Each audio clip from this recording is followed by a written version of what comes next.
All right. It shows we are live. I apologize to everybody over on the YouTube side.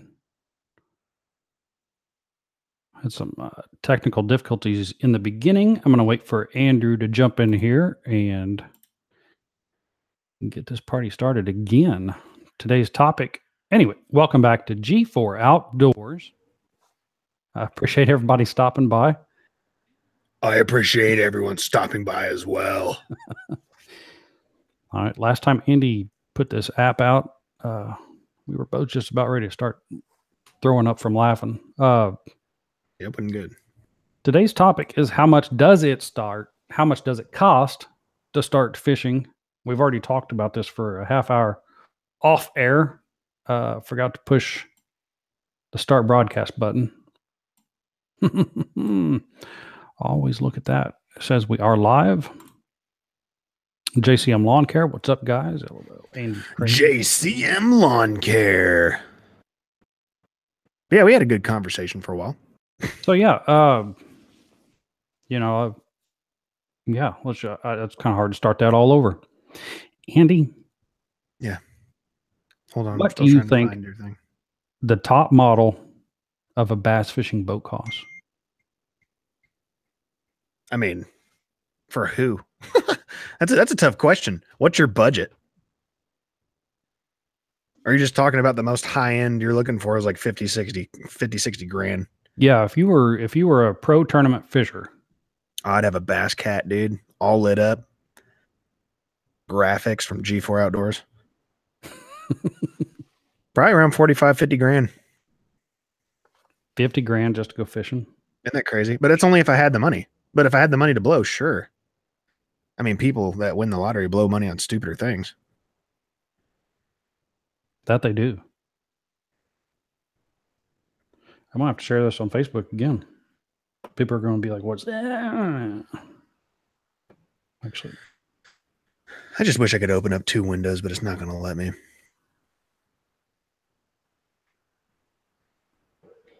Why does it say you're live on 2 different things right now? Did you ever end the other one? As far as YouTube, I don't think I shut it down. Because it's still going.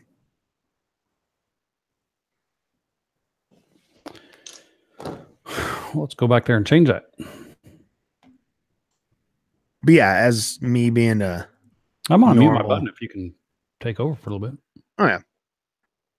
But I would say definitely me as just me, personally. I could get a decent bass boat for around 20, 25 grand for sure. That I could live off of.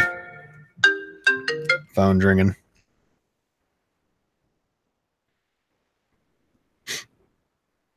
Because, man, I spend a lot of time on the water. Or at least would want to.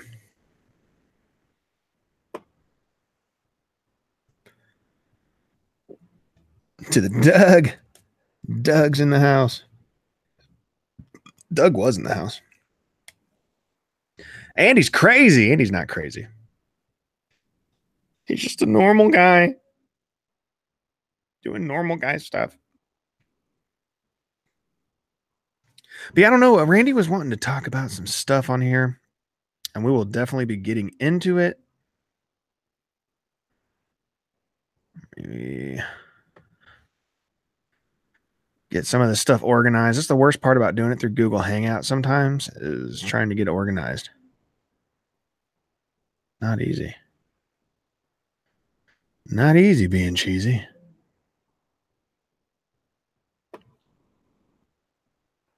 Try this again. What's going on, Cat Jaybird? But yeah, Randy's trying to close something else out. But he was asking about bass boats. And it's such a variety and such a difficult question. It's all about what you kind of want to get out of it, I guess. Do you want to go fiberglass? Do you want to go aluminum? There's a lot of ins and outs to those, man. What size motor do you want? Because those can get expensive. I love you too. Greg Glend. Andy, how was Florida? It was hot, man. Very hot. Saw some orange trees, some palm trees. But yeah, when you hop on the plane at 38 degrees here in Kansas City and hop off the plane at a steamy 90 and humid, your body's not ready for that quick change, man. But it was good, man. It was a very, very good trip. Thanks, man. I appreciate that. 2 videos up on it for sure. Check them out. Waiting for Randy to get back in here. He's trying to figure out his life stimulus plan. And I'm trying to figure out why this won't let me open in a new tab, but it won't. There's nothing I can do about it, people. Nothing. Nothing at all. Figured out yet, Randy?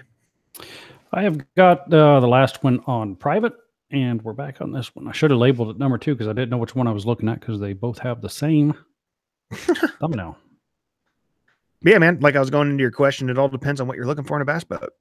Fiberglass? You looking for aluminum? What size motor are you looking for? What lakes are you going to have it on? Because, I mean, there's some good lakes I like to fish here that only have, 25 horsepower maximum, but I would never want to do that. Yeah, speed limits and horsepower max. I know. No wakes. It ain't happening, though. If I'm buying one, I'm going all out. If I want to fish that one bad enough, I'll just prop the motor and troll it. Yeah. Video game in the background, NES games. There's a mixture of both, man.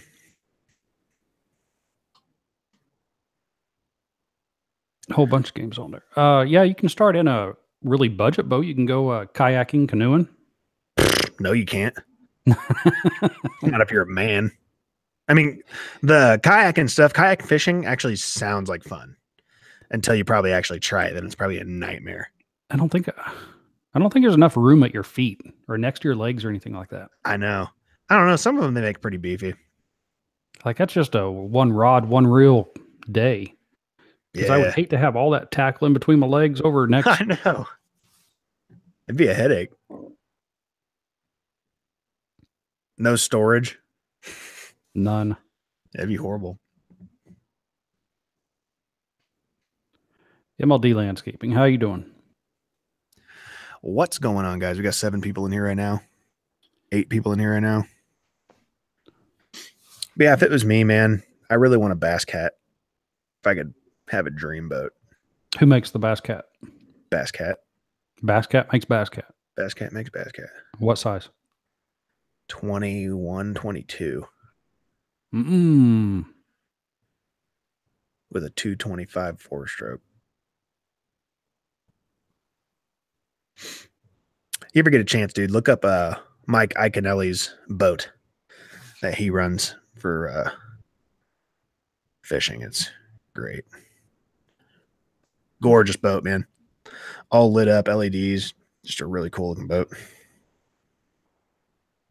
Yeah, I have to look that up. I was watching one of his fishing tournaments where he caught a fish and he was doing tabletops on the front deck. Yeah. That's a lot of room. He was also the first fisherman to be on ESPN's top 10 when he was last hour or something in the Bassmasters Classic. And he sets the hook hard on a fish, line snaps, and professional bass fishing, you always had to keep at least one part of your body in the boat at all time or you're disqualified. He grabs a hold of the edge of the boat, jumps in, grabs the string, pulls himself back in the boat, and hand lines the fish in. It was great. Mike Iaconelli's nuts. He's nuts. Greg, I'm skipping dinner tonight. Thanks for stopping by. 2016 Kingfisher.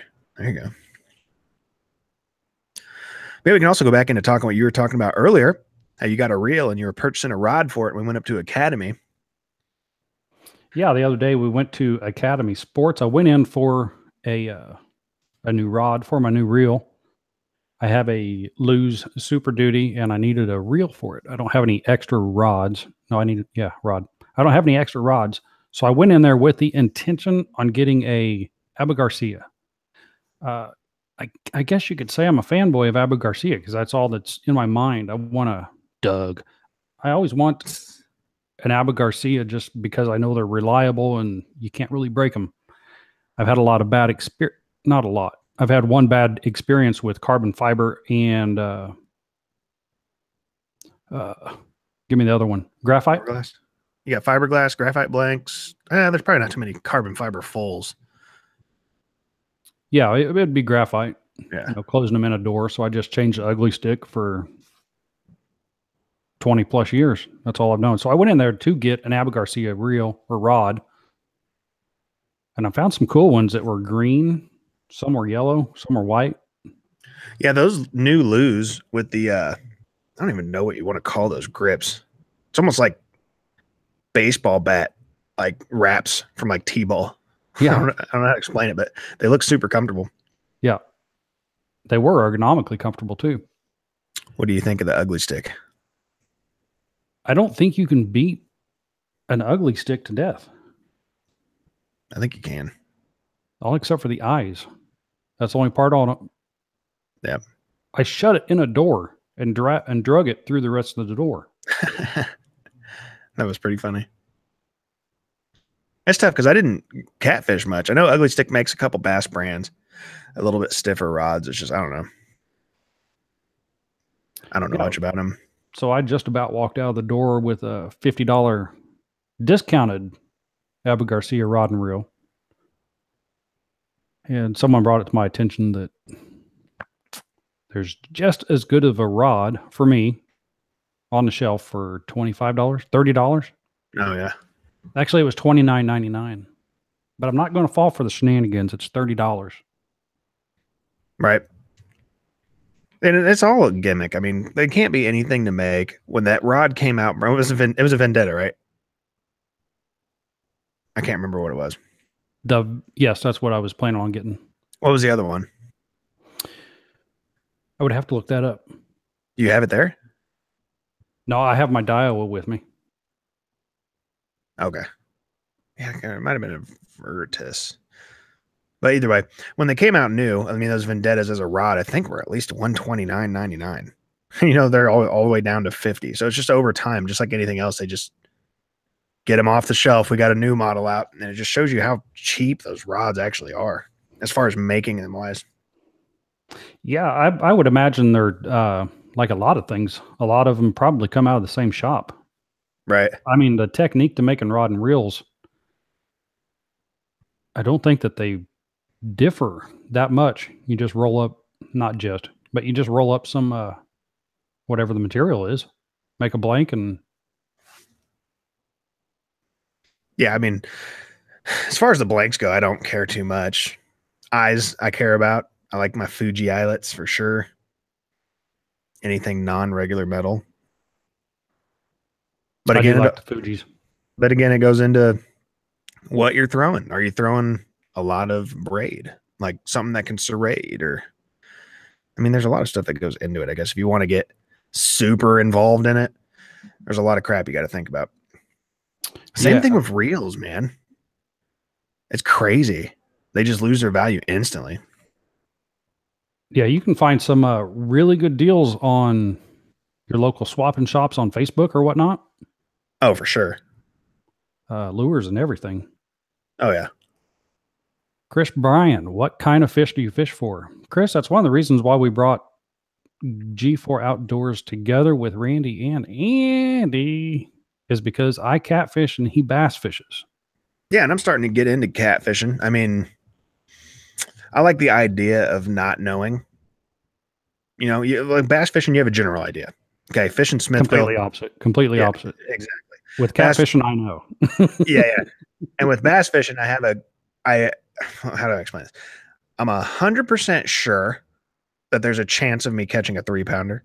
I'm 75% sure that there's a chance of me catching a 4-pounder. You know what I'm saying? And the chances of catching a 10-pounder at Smithfield is like 10%.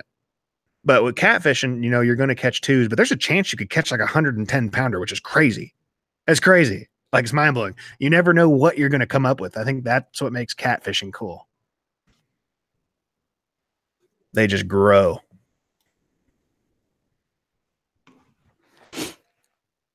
That is funny. What is it? That you're so sure about that. To where, as me, I know that if I throw one of my cat rods out, I'm going to catch a catfish. Yeah, but you don't know the size. That's what I'm saying. With the bait that I use, though, I do. Not necessarily. Those sunnies can pull it in. I know, but some big ass, you could plop it right in the face of a ginormous cat, and he could just go for it. We're not ignoring the comments. for Gross Outdoors. I do appreciate all the comments. Yeah, that was kind of a very fresh story on my mind the other day. I appreciate everybody watching that. I saw I got a pretty good view time on that. I appreciate that. Yeah, that's a good story, good topic for sure. Over here in California, Chris Brown, fish stripers and black bass. Stripers are a blast. Stripers are super fun. Now, I know I have got on white bass. Yeah, you were down there when we picked up my bass boat from the Ozarks. Yeah. Heading out of the marina, we took a right just to go down the lake. If we would have took a left, there's a little creek channel that goes back in there at the end of that cove, and there's a lot of white bass that run through there. Crystal clear water too for Ozarks. Crazy. About 5 foot deep. You can see all the way down. It's perfect. Yeah, when they start, I don't even know what they're doing, but when they start boiling on top and cast after cast after cast. Yeah, just throw something shiny in that mix, and that's all they're doing is they're hitting a bunch of little bait fish. Yeah, it's a blast. Yeah. Anyway, the title of this is how much does it cost to start fishing? Another topic we talked about was if you just wanted to take your kid out fishing. Yeah. And you didn't have anything. Yeah. There is an age limit on when you have to buy a fishing permit. And I don't know what that is. 14, I believe, possibly. Something like that. Who knows? But yeah, I think that starting out for kids, I think that the little Mickey Mouse stuff that you can buy at Walmart. Yeah, and there's the one thing I would say to anyone out there who's thinking about getting their kids involved in fishing and your kids have never really fished before, you got to remember your kid has a small attention span. So don't go out there with soft plastics and lures trying to catch fish because they're going to get aggravated. If you want them to continue fishing and enjoy it and get excited about it, go with the live bait, get something that works, and make the turnaround quick. That way you're constantly catching something because they need that involvement and they need that instant gratification. So that'd be my number one recommendation. Yeah, bobbers are always fun. Absolutely. You have to watch them because the bobber's always going up and down with the bait that you have on there, let alone the wake of the lake. So it's always moving around. It's always got your attention. And you're always waiting for that bobber to appear. It's not a finesse in your hands or anything like that. You're just watching that bobber and anticipating because it's always moving no matter what. Right. And no skill involved, which is the best part, especially for kids. You don't want to have to sit there and actually teach, which is just difficult because that's what will get a kid losing interest fast. For Girls Outdoors, I did get a new mic. Thanks for noticing. Randy has a new mic. Withdrawals from you were in Florida? No. I was having withdrawals from Missouri when I was in Florida. I can't wait to go back down Florida. See, I grew up in Florida. Well, technically, I mean, we always vacationed every year as a kid, and it's like, I don't know, nothing new there. I'm not a big fan of the sand. Gets everywhere. It's a mess. The other day, a couple weeks ago, actually, I got a Lew's Super Duty bait caster. You know which one you got? What model? I can't remember. It just says Super Duty SD1H bait caster. Oh, okay.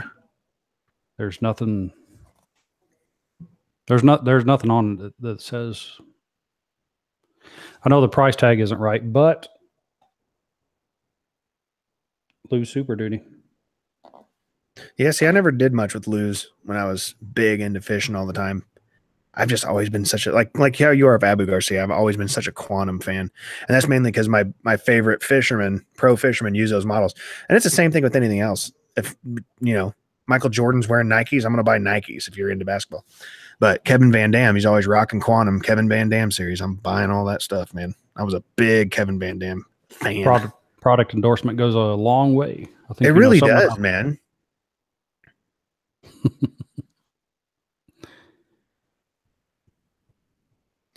And you've never even used live bait with your son. I consider the crappie nibbles that we use live bait because on panfish, it's going to work exactly the same. No difference. Yeah, those Berkeley little crappie nibbles are Those game crappie over. nibbles they surprise me. Yeah, I've for never used them, panfish. but I watch you use them, and it's just silly what they bring in. Oh yeah, because they got little mulched up particles of bait fish and stuff in it. It's just got all kinds of crap in it. And what do them little bottles run? Anywhere from, I mean, the little ones are like $2.50 ish, and the bigger ones are probably like $4, For 500 or so pieces of bait? something like that. Yeah. But they go pretty far. Slap them on the back of a little crappie jig, and you're good to go. Yeah. And I've caught a lot of different stuff with that too. I've caught channel cats using those. I've caught bass using those, just because it does have natural, bait stuff in it. So it is a very good fish attractant. Andrea's mad because she didn't get to see the ocean, which is a lie because she saw it as we flew over it. Wah, liar. Yeah, that's too bad you guys didn't get to go to the ocean. I don't know why you go to Florida without going to the ocean. That was a little ways away, man. Because, I mean, everything was so time constricted. Like the minute you landed, you're planned out, Yeah. That's how some of those events are. It's just the way the cookie crumbles. That would have been nice to have found a lake down there, or a half-hour little trot on the ocean with a guide or something. That would have been fun. Oh yeah, I'd love to go deep sea fishing for sure. Something I've never done. I've never gone it because it's so expensive. I know, astronomical.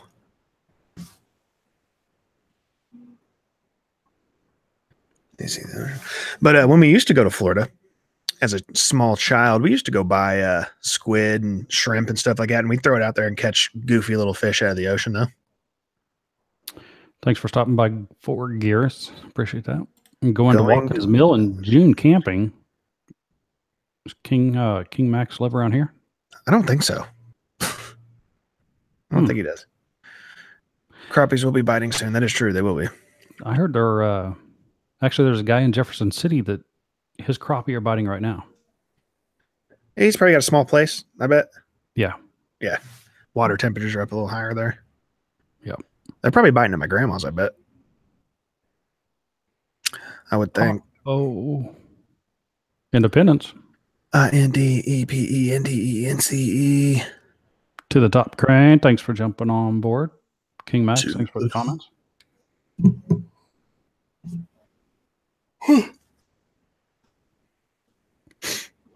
If we're not going to be on here too long tonight, but if anybody would like to talk fishing, leave a comment down below. I'll be more than happy to send out an invite for you to join.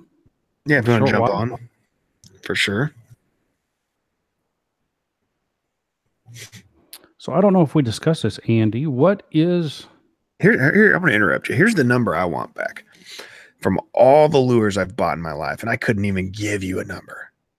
$10,000 or something stupid. I guarantee it. I would like to get my money back on every lure that has not caught me a fish, and do a quick turnaround real quick. What is that number? I think that it would surprise you. I looked on... I guarantee it would surprise me. You're talking about a guy that spent $45 on a swim bait.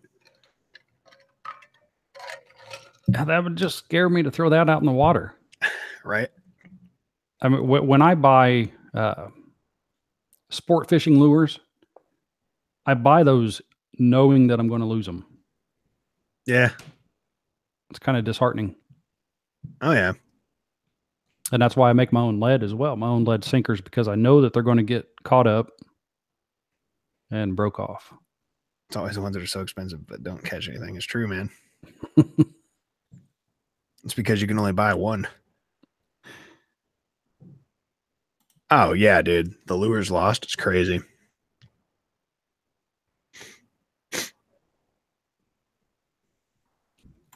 The Smithfield Dam, whenever they let go of the waterway and they let water out, a lot of people come up and fish for catfish. And then when they close the dam off, I'll go down there into the spillway and collect everybody's lures and weights that get stuck in the rocks. I can actually come out of there with several pounds of lead to remelt for myself. I was like, someone just use wheel weight for sinkers, which is actually, I had a friend back in the day who used to do that. He'd go to tire and wheels places and get their old lead. They'd have like a bucket full of it from the wheels and tires people have either had replaced or whatever, and he'd melt them down. Yeah, it's a little harder to do now because they're making them out of zinc and stuff. Yeah. I don't know what other kind of metals they're making them out of, but it's not completely lead anymore. They're kind of getting away from that, but that is something that I've done. And I've done a lot of tungsten and stuff like that too. Tungsten, there you go. Yeah, but that's a quick way for me to acquire lead, is just to wait for the dam to shut off and the water level to sink. And it's amazing what you find hooks snagged on. Like, right. Just the I was like, really? Thing. Yeah. You couldn't get that off? I have to take you down there one of these days just to see, because it'll blow your mind what you get stuck on. Oh yeah. I got a lot of tricks and tips for getting stuff unstuck. Line snaps, things like that. To the top, I wouldn't really recommend that. That's you're going to have sharp edges on there. What do you say? Couldn't you just drill a hole in the wheel weight and tie it on as is? What are you, a man? Doing manly stuff? Drilling holes in things? He's clever, though. He might be able to pull it off. He might. Of course, he did think he was driving a 6-cylinder when it was an 8-cylinder. Hey, so man, who knows with that guy? It happens. But it's a Mustang. So I have all my cat gear is the same, but I think that altogether my most expensive setup is close to $150. Yeah. Matt LaMarche. Matt LaMarche. Thanks for hopping on board, bud. The LaMartian, aka Porschesaurus. He's been putting up some good pictures of Porsches. He's weird, man. He's a weird guy. He always says hi to me when he sees me. I don't get it. That's creepy. It's weird, dude. Have to get on there to defend myself. You should, man. My most expensive rod and reel combo is probably about $450, which I probably don't even have anymore. $450 for a rod and reel? Mm-hmm. What convinced you to buy that? I'm stupid. I saw someone who's a professional bass fisherman who wins tons of tournaments using them, so I needed to use them too. But I'll tell you what, man, I still have that. I don't have the rod anymore, but I still have the reel today, and it works fantastic, dude. Fantastic. Those PT series from Quantum, dude, the high energy ones, I don't know, man, they just last. And I cast a lot. Do you ever eat any of the fish you catch? Absolutely, man. I love panfish, crappie and bluegill. I love it. Randy doesn't catch any fish. No, he doesn't. He's never caught a fish. Nope. Never do. I do throw most of my fish back. The only ones that I keep. Sometimes he throws fish back with no skin on them.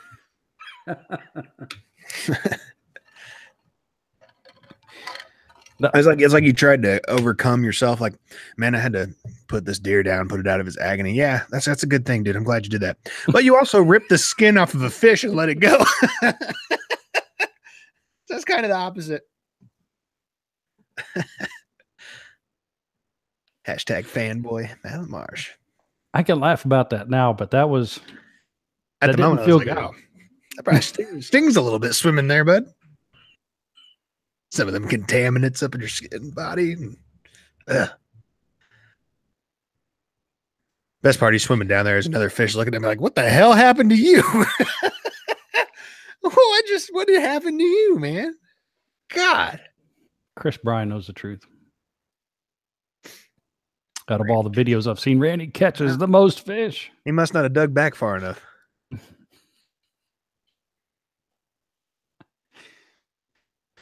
Yeah, I've learned my lesson on cleaning fish in the boat. That's not my first time I've done that. Yeah, it's tough. He's not. He's probably out there still swimming. in just agony. Skin's starting to grow back. He's getting skin grafts down there by another catfish helping him out. Yeah. And it's the worst part too, because catfishing like what you're doing, man, the potential for gut hooks and stuff like that's pretty high. Yeah. Back on subject. The fish that I do keep are the ones that I gut hook. They say that you can just unhook them and push your guts back in, but I don't believe that. I really don't believe that, because I have fish tanks upstairs that I keep fish in. And although fish are pretty resilient, once you mess with their guts, they get pretty messed up. Oh yeah. Catfish are probably a little more resilient than bass are. Staged and traps. Yes, what do they call that? Well, I need a word for that one. What? People do put boxes and yeah, refrigerators down in rivers. Oh yeah. Big old cats come in and sleep in them and come pick them up the next day. So many bass fishermen have been banned for doing stuff like that. Picking them up. Randy needed you a while. You were gone, Andy. He couldn't find the audio button. Had a Instagram talk with Mr. Plemons. Ew. Gross. Yeah. He told me I need to put a video up, and I was actually working on this microphone trying to figure out how to get it to work. Oh, yeah? So I'm definitely ready I'm definitely ready to get into some catfish this year. Me too. The 22nd, I believe my fishing license ran out. So ran out or is running out? Which one are we on? I don't know. Yep. Last month, 22nd. So, I just got to see how much that Smithville thing was. It was like $100 last year. It's better to pay that all at once than it is. Right. I think it's only like 3 trips that it would pay for itself. Yeah. But that might be the camping side of it. I'll tell you what, though, man. There was only one day I went out there and I had a decent time fishing when it wasn't frustrating. But the rest of the time, man, it was just agony. What's that? Sorry, guys. This broadcast is about to end. This broadcast is brought to you by a nuclear attack. You just get grounded.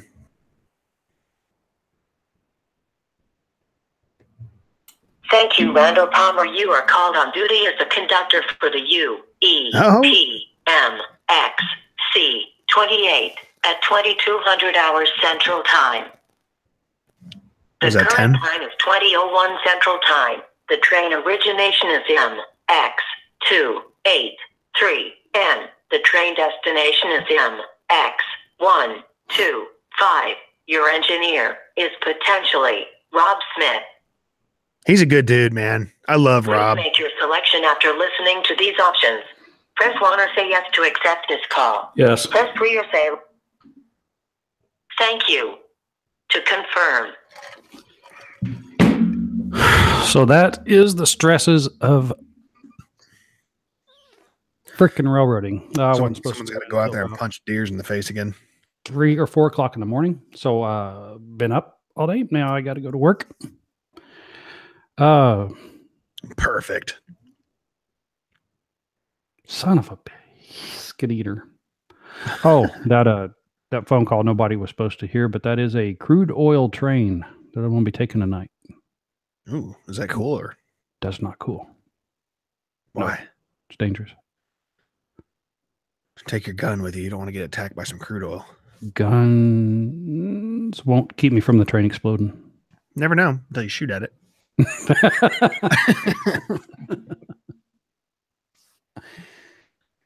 Well, son of a biscuit eater. We are on a half-hour mark. Work interrupted me, like they usually do. Said it sounds like money. It is money. You just scoop a handful of crude oil, take it home with you. Now, see, if we didn't start this broadcast, it was 7 o'clock. I would have took a, yes, one buffer car. I would have took a pill to help me sleep. at 6 o'clock. They would have called me at 7. I would have took that pill at 7. They would have called me at 8, and I would have been a half hour into a nap to prepare for a 3 o'clock in the morning run. And I get called for 10 o'clock. Right. Do you see where my stress comes from? I have no idea what you're talking about. You started hitting numbers. I was trying to do the math in my head. I'm like, shit, I can't even count that high. Better than chlorine tanks. I don't know. I think you can run away from the chlorine smell, but I don't think I can outrun the blast. Last chlorine tank I was in was a public pool. Looks like bedtime. No, sir, it's work time. No, I just woke up. Well, that's what happens when it's live. And that is that's 24/7 on call. People ask me, when are you going to work? I literally don't freaking know. I don't know. But now you all know. But they pay you not to know. They do pay me not to know. I do appreciate them paying me. So anyways, Andy, are you going to start a live chat on your channel? I might. I don't know. I've actually been sick for the last couple of days. I don't have the energy. That's one of the things I don't like doing on here. Like, I like giving people back the energy, and it's like, I might. Yeah. All right. If people want to come in there, I might jump on there. Who knows? For like an hour. Let's see. Plemons to the top. Chris Bryan, thanks for all the comments. I appreciate that. And of course, time's ticking away now. I've got a short amount of time to get to work. I got a 2 hours. I'm not going to do 2 of those. Yeah, 2 hours. Yeah. 2 hours. It's a half-hour drive. I got to get my dinner ready. But you get to hang out with Roy Stevenson or whatever the hell that guy's name was. What was that guy's name? Oh, Rob. Rob. Guy named Rob. I will be safe. He is a very good engineer. One of the few engineers that after every trip, and I'll tell a person if they are good. Does it give you an open mouth kiss after every trip? Every trip. That's a good guy. See you next time.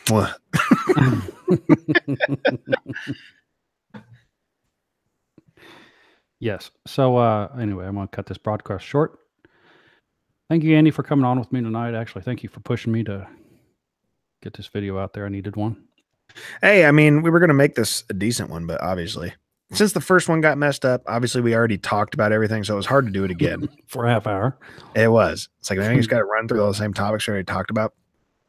But yeah, like always, guys, we try to run for 30 minutes and then let everyone kind of jump in if they want to, but tonight's not going to happen. Randy's got to go to work, guys. So, yeah, if you could take care of some work on here afterwards, that'd be pretty cool. Otherwise, it's just going to be one of us on screen. And anyway, I appreciate everybody stopping by. G for Outdoors. Hit the comment button, hit the subscribe button, hit the like button, and we'll see you on the next one. Have a good night. I'm out.